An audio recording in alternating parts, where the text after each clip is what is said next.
దేవుని దృష్టిలో మనం బ్రతికి ఉండాలి. సార్దీసు సంఘపు దూత దేవుని దృష్టిలో చచ్చిన వారు. నువ్వు జీవించుచున్నావన్న పేరు మాత్రమే నీకున్నది, కానీ నువ్వు మృతుడవే అన్నాడు.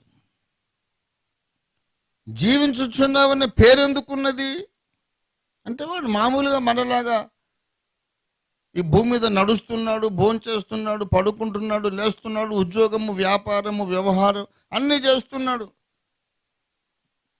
కదులుతున్నాడు, నడుస్తున్నాడు, బతికే ఉన్నాడు అనుకుంటారు. కానీ దేవుని దృష్టిలో చచ్చిపోయాడు. అదేంటి ప్రభువా, నీ దృష్టికి ఎందుకు చచ్చిపోయాడు వాడు? ఒక శవంలాగా ఎందుకున్నాడు అంటే వాడు నడుస్తున్నాడు గనక మీరు బ్రతుకున్నాడు అనుకుంటున్నారా? వాడు నా మార్గముల్లో నడవటం లేదు గనుక వాడు అసలు నడవనట్టే లెక్క. వాడు భోంచేస్తున్నాడు గనుక బ్రతుకున్నాడు అనుకుంటున్నారు. వాడు వాక్యాన్ని భుజించడం మానేసి చాలా కాలం అయింది కాబట్టి చచ్చిపోయాడు. మామూలుగా మంచినీళ్ళు తాగుతున్నాడు కానీ పరిశుద్ధాత్మ జలాలు త్రాగడం లేదు. నా దృష్టికి మాత్రం ఎవడు బతుకున్నాడంటే నా వాక్యాన్ని తినాలి, పరిశుద్ధాత్మ జలాలు తాగాలి, నా మార్గంలో నడవాలి, వాడు బ్రతుకున్నట్టు.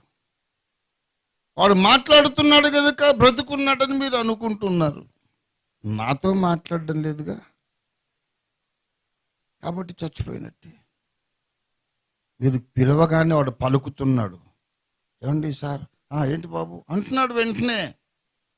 సో బ్రతుకున్నాడని మీ ఊహ. కానీ నేను వాడిని ఎన్నిసార్లు పిలిచినా పలకడం లేదు, చచ్చిపోయాడు. నా స్వరాన్ని వినలేడు, నాతో మాట్లాడలేడు, నా మార్గంలో నడవలేడు, నా పని చేయలేడు, నేను పెట్టే వాక్య భోజనం తినలేడు, చచ్చిపోయాడు. తింటూ తిరుగుతున్నాను కనుక నేను బ్రతుకున్నాను అనుకోవద్దు. దేవుని దృష్టిలో ఎలాగున్నా ఉండు. దేవుని కోసం బ్రతుకున్నావా? ఆ ద్వితీయోపదేశ కాండం 20వ వచనం 30వ అధ్యాయం 20వ వచనం అదే అంటాడు, ఆయనను హత్తుకొనుడి. అది బ్రతకడం అంటే. చదవండి మళ్ళీ 20వ వచనం. మీ పితరులైన అబ్రహాము, ఇస్సాకు, యాకోబు ఆయన ప్రమాణము చేసిన దేశములో మీరు నివసించున్నట్లు యెహోవాయే నీ ప్రాణమునకును నీ దీర్ఘాయుష్యునకును మూలమై ఉన్నాడు. కాబట్టి నీవును నీ సంతానమును బ్రతుకున్నట్లు నీ ప్రాణానికి మూలమైన దేవుడైన నీ దేవుడైన యెహోవాను ప్రేమించి ఆయన వాక్యాన్ని విని ఆయనను హత్తుకొనున్నట్లు. అందుకు జీవాన్ని కోరుకోవాలి. దేవుణ్ణి ప్రేమించడానికి బ్రతుకుండాలి, ఆయనను హత్తుకోవడానికి బ్రతుకుండాలి. బ్రతుకున్నాము, మన శరీరంలో ఇంకా ఉంది చైతన్యం, కానీ దేవుణ్ణి హత్తుకోలేదు.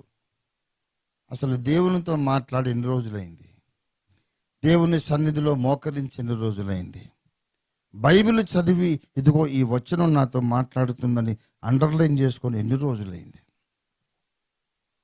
దేవుని గురించి ఒక మనిషికి చెప్పి ఎన్ని రోజులు అయిపోయింది? బ్రతుకున్నామా, చచ్చిపోయామా? దేవుని బిడ్డలారా, బ్రతుకుండడం అంటే ఈ శరీరం సచేతనంగా ఉండడం కాదు. ఈ శరీరం సచేతనంగా ఉన్నప్పుడల్లా బ్రతికినట్టు కాదు. బ్రతికి ఉండి చచ్చిన వారు చాలామంది ఉన్నారు. కనుక జీవాన్ని కోరుకోనండి అంటే దేవునిని హత్తుకునేటట్టు బ్రతికి ఉండాలని కోరుకోనండి. దేవునికి స్తోత్రం కలుగును గాక. దేవుని కోసం బ్రతకాలి, దేవునికి నచ్చినట్టు బ్రతకాలి, దేవుని దృష్టిలో బ్రతకాలి, దేవునికి ఉపయోగపడేటట్టు బ్రతకాలి, దేవుని చిత్తము మనలో జరిగేటట్లు మనం బ్రతకాలి. దేవుని ప్రణాళిక మన ద్వారా మనం ఉన్న స్థలంలో జరగడానికి మనం బ్రతకాలి.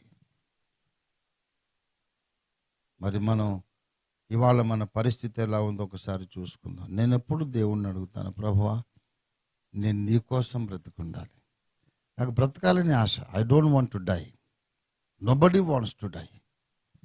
కానీ బ్రతకాలని ఆశపడి బ్రతుకుతున్నాను అనుకొని నేను చచ్చిపోయి ఉంటే ప్రయోజనం ఏంటి? బ్రతకాలని ఆశపడ్డాను, బ్రతకాలనే మందులు వాడుతున్నాం, బ్రతకాలనే డాక్టర్ దగ్గరికి వెళ్తున్నాం, బ్రతకాలనే చాలా జాగ్రత్తలు పాటిస్తున్నాం, బ్రతకాలనే ప్రార్థనలు చేస్తున్నాం, మొత్తం మీద బ్రతికే ఉన్నాం. దేవుడు అంటున్నాడు, నువ్వెక్కడ బతుకున్నావురా, చచ్చిపోయావు అంటాడు. ఎక్కడ బతుకున్నావు? నాతో మాట్లాడుతున్నావు నువ్వు? చచ్చిపోయిన వాడు చుట్టూన వాళ్ళతో మాట్లాడు, ఆత్మలో చచ్చిపోయిన వాడు దేవునితో మాట్లాడు. చచ్చిపోయిన వాడికి చుట్టూన వాళ్ళు ఏది మాట్లాడి వినబడదు. ఆత్మలో చచ్చిపోయిన వాడికి దేవుడు ఏం చెప్పినా వినబడదు. మొన్ననే ఆ విషయాన్ని చెప్పి నేను పాట పాడాను ఒక చోట. దేవా నాతో మాట్లాడు, నాతో మాట్లాడు. ఇక్కడేనా? స్త్రీల సహవాసంలో దేవుడు అన్నాడు, నేను నీతో మాట్లాడితేనే ఉన్నాను, నువ్వే వినిపించుకోవట్లేదన్నాడు. చాలా ఏడుపు వచ్చేసింది. ఎన్నిసార్లు దేవుడు మాట్లాడాడు, నేను వినలేదు. ఎటువంటి మెసేజ్ మిస్ అయిపోయాను. వింటే ఏ పని అప్పగించేవాడు. 100 సార్లు నేను చెబుతున్నాను, నువ్వు వినడం లేదు. ఆత్మ సంఘములతో చెబుతున్న మాట చెవిగలవాడు వినుగాక. అంటే చెప్పేవాడు చెప్తానే ఉన్నాడు, వీడు వినిపించుకోవట్లేదు. వినడానికి చెవులు లేవు. వినడానికి చెవులు లేని ప్రసంగికులు చాలా మంది ఉన్నారు. వినడానికి చెవులు లేక, దేవునితో మాట్లాడే నాలుక లేక ఎందరో భక్తులుగా చలామణి అయిపోతున్నారు. మన ప్రభువైన యేసు రెండవసారి త్వరగా రాబోతున్నాడు. ఆయన వచ్చినప్పుడు ఎత్తబడే వాళ్ళు ఎవరు తెలుసా? సమాధుల్లో చచ్చిపోయిన వాళ్ళైనా ఎత్తబడతారు, కానీ భూమి మీద నడుస్తూ ఉండి చచ్చిపోయిన వాళ్ళు మాత్రం ఎత్తబడరు. ప్రాచీన కాల భక్తులు చచ్చిపోయారు, సమాధి చేయబడ్డారు. పౌలు లాంటి వాళ్ళు లేస్తారు, ఎత్తబడతారు. కానీ ఇంకా భూమి మీద ఆయుష్కాలం ఉండి బ్రతుకుతూనే దేవుని ముందు చచ్చిన వాళ్ళుగా ఉన్న వాళ్ళు ఎత్తబడరు. కాబట్టి మనం మన దృష్టిలోను, లోకము దృష్టిలోను, పరలోకము దృష్టిలోను బ్రతుకుతున్న వాళ్ళుగా ఉంటేనే మనం ఎత్తబడతాం. దేవుని స్తోత్రం కలుగును గాక. హల్లెలూయా.